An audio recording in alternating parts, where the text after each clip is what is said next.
আসসালামু আলাইকুম রহমতুল্লাহ। সম্মানিত উকিয়া টেকনাফবাসী, আপনারা জানেন 4 ফেব্রুয়ারি বাংলাদেশ জাতীয়তাবাদী দল বিএনপির স্থায়ী কমিটির সদস্য সাবেক যোগাযোগ প্রতিমন্ত্রী জনাব সালাউদ্দিন সাহেব উখিয়ার কোটবাজারে একটি সভায় অংশগ্রহণ করবেন। তার সম্মানে উখিয়া টেকনাফ আসনে আমাদের যে নির্বাচনী প্রচারণা কর্মসূচি, তার মধ্যে উখিয়ার সকল নির্বাচনী কর্মসূচি তৎপরতা আমরা বন্ধ রাখার সিদ্ধান্ত নিয়েছি। আমরা রাজনীতিতে প্রতিহিংসা নয়, আমরা সম্প্রীতি চাই।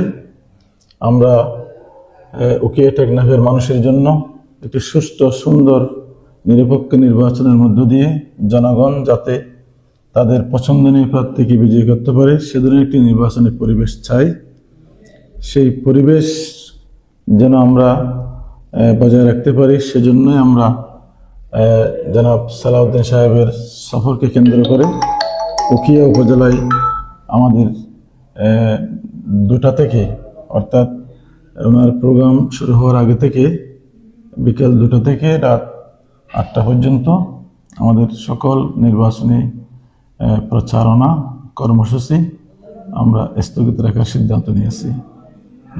দৈনিক আজকের বাংলা .net